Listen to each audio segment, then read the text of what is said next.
Halo semuanya, Sawadee Kerap. Selamat datang kembali di segmen analisa. Kembali kita update terkait dengan perkembangan kasus Brigadir Joshua. Ada salah satu reaksi dari ART Susi, asisten rumah tangga dari Putri Chandrawati di Magelang, pada saat telah terjadi adegan pemerkosaan dugaannya seperti itu ke Putri Chandrawati.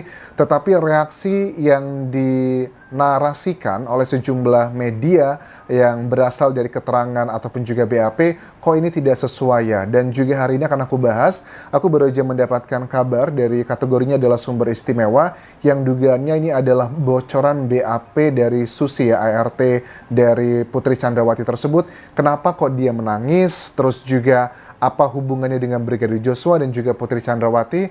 Dan menurut aku keterangan dari sumber istimewa ini juga cukup masuk akal karena ada beberapa hal yang kita ketahui pada saat kita membahas mengenai reaksi dari ART Susi ini kok rasanya tidak masuk akal ya. Orang habis melihat majikan diperkosa dengan pelecehan seperti itu, tuduhan dari pihaknya Putri Chandrawati. Tetapi ada keterangan dari Bribka RR yang mengatakan bahwa dia melihat Susi itu menangis saja di depan pintu kamar.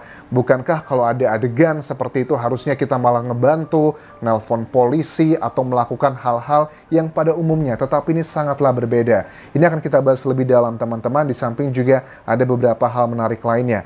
Terus aku ingatkan, jangan lupa para penonton, please subscribe channel YouTube ini, karena baru 29,7% para penonton yang sudah pencet tombol subscribe-nya. Mudah-mudahan kalian akan pencet yang lainnya agar aku semakin semangat.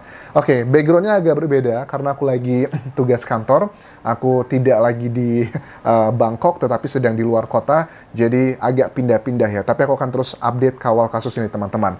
Pertama begini, Susi nangis karena lihat PC dugaannya dengan seorang pria saat Sambo ke Jakarta. Ini adalah salah satu sumber yang mengatakan seperti itu ke aku, sumber istimewa ini. Dia mengatakan bahwa di BAP itu dugaannya adalah berita acara pemeriksaan itu adalah verbatim dari para saksi. Apa yang dikatakan ditulis oleh penyidik seperti itu. Dugaannya adalah Susi mengintip dan menceritakan apa yang dilihat dalam BAP tersebut. Oke, ini sangat masuk akal. Kenapa aku bilang masuk akal? Karena reaksi dari Susi itu menangis gitu loh. Seperti aku bilang di awal tadi, kalau dia melihat sesuatu hal yang kekerasan seksual seperti itu, harusnya pasti sebagai seorang perempuan dia melihat majikan dia begitu kan, yang ada dia emosi, bahkan kalau ia nangis juga nangis oke, tetapi kan sambil marah-marah, sambil lebih banyak ekspresinya, tidak cuma menangis doang. Tapi kalau dari Bribka RR kan cuma dikatakan bahwa pada saat Bribka RR pulang dari mengantarkan makanan ataupun juga sesuatu hal ke anak-anaknya PC dan FS di sekolahannya di Magelang tersebut, dia naik ke lantai 2 dan melihat Putri cuma terduduk aja sambil menangis. Itu tipikal yang tidak masuk akal kalau penyebabnya adalah karena tuduhan yang dilakukan oleh pihaknya Putri Chandrawati. Nah, kemudian dalam BAP ini, apakah nanti akan diceritakan misalkan kalau dugaan dari sumber istimewa ini benar bahwa BAP itu mengatakan bahwa Susi itu melihat Putri Chandrawati dengan seorang pria di dalam kamar tersebut dan dugaannya ini adalah sumber istimewa ini mengatakan adalah Brigadir Joshua. Well, I know ini pasti akan terjadi pro dan kontra, tetapi sekali lagi teman-teman, karena kita membahas sesuatu hal yang sepertinya akan sangat sulit, nanti di persidangan kita akan mengetahuinya. Kenapa seperti itu? Karena kalau aku lihat dari pasal-pasal tentang apakah persidangan itu harus tertutup, haruskah umum, ada aroma-aroma, ini sepertinya akan persidangannya itu akan menjadi tertutup, teman-teman. Karena kalau aku lihat dari sejumlah pasal di sini, prinsip ini disebut dalam pasal 153 ayat 3 Undang-Undang Nomor 8 Tahun 1981 tentang Hukum Acara Pidana KUHP. Untuk keperluan pemeriksaan hakim, ketua sidang membuka sidang dan menyatakan terbuka umum kecuali dalam perkara mengenai kesusilaan dan terdakwanya anak-anak. Kalau kita refleksikan kembali jejak digital pada saat Kapolri ya, Pak Listio menyampaikan pemaparannya di depan anggota Komisi 3 DPR RI, beliau mengatakan bahwa motifnya ini adalah asusila, antara itu perselingkuhan ataukah juga perkosaan. Tapi yang pasti adalah asusila. Dan kalau dilihat dari situ mengenai kesusilaan ini sudah sangat make sense banget. kemungkinan besar sidangnya akan ditutup, tidak akan terbuka, disiarkan ke media massa, itu possibility-nya sangat kecil sekali.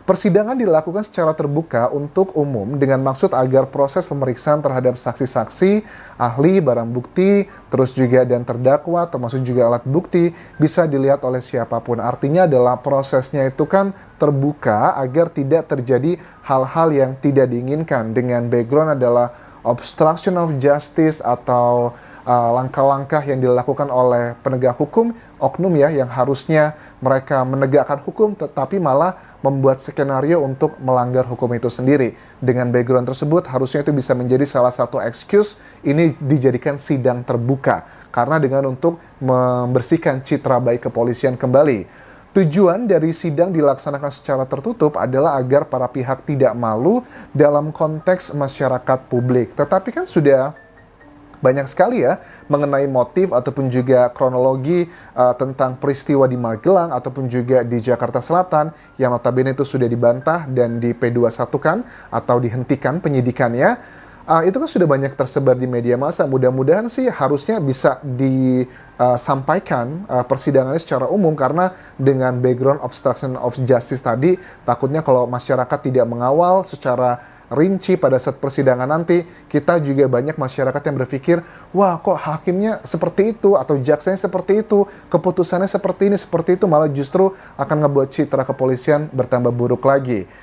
Sidang tertutup untuk kasus apa aja sebenarnya? Pengecualian sidang terbuka untuk umum sehingga sidang dinyatakan tertutup untuk umum adalah untuk kasus-kasus dalam ranah hukum keluarga, pidana anak, kasus kesusilaan, dan kasus tertentu yang diatur dalam beberapa ketentuan. Itu adalah yang mengindikasikan sepertinya akan menjadi sidang tertutup. Tetapi kalau memang tujuannya adalah selain tentunya mencari keadilan untuk Brigadir Joshua, kalau memang kepolisian juga ingin merubah citra yang walaupun sudah naik trennya positif, tetapi juga tidak bisa menutup mata masih banyak sekali masyarakat Indonesia yang menilai oknum itu banyak banget.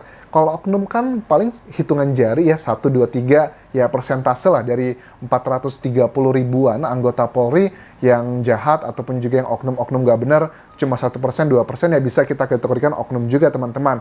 Tetapi yang menjadi miris adalah dengan obstruction of justice itu kan dari level Polres, Polda, Bareskrim, bahkan juga Polri pun ada di situ, dan hampir 100 anggota kepolisian yang terlibat di situ. Harusnya ini juga menjadi kayak pengecualian ya, walaupun memang secara hukum sepertinya harusnya sidang tertutup, tetapi demi prosesnya itu dikawal oleh masyarakat harusnya terbuka. Karena kalau mau ditutup-tutupi apa gitu, coba aja di YouTube dicari aja motif-motif possibility-nya yang tentang kasus ini kan udah banyak sekali teman-teman.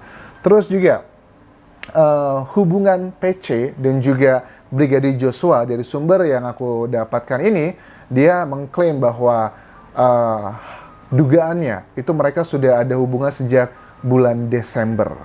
Oke, berarti kalau kejadian di bulan Juli, Desember, Januari, Februari, Maret, April, Mei, Juni, Juli. 7.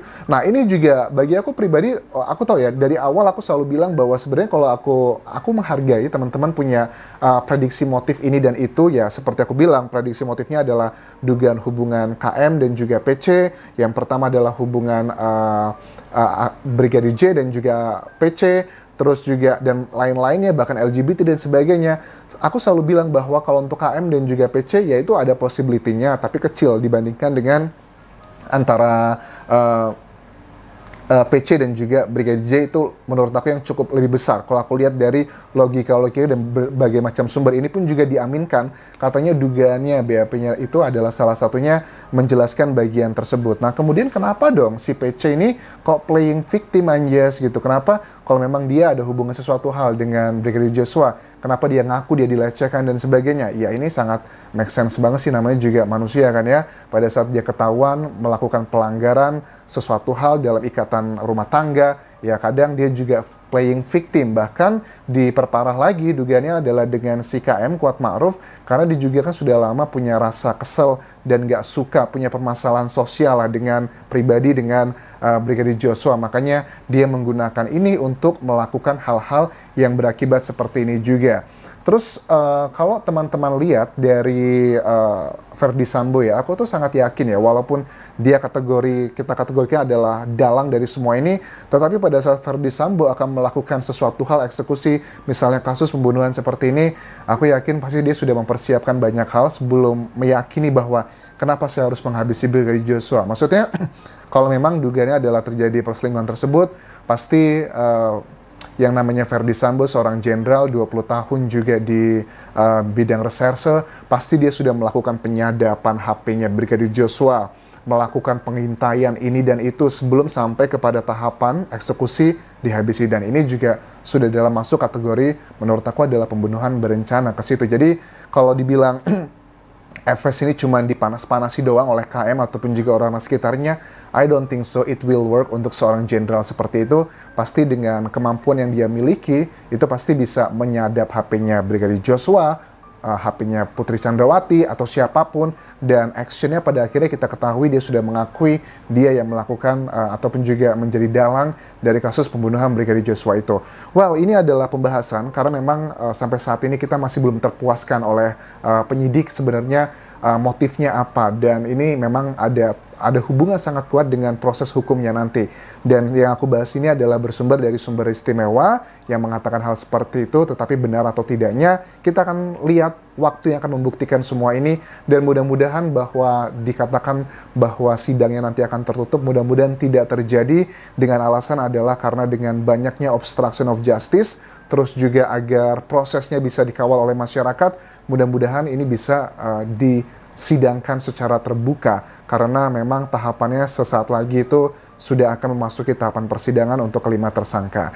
Aku rasa itu yang bisa aku update untuk video kali ini. Terima kasih sudah menonton. Sampai ketemu lagi di video berikutnya. Tinggalkan like dan juga komen.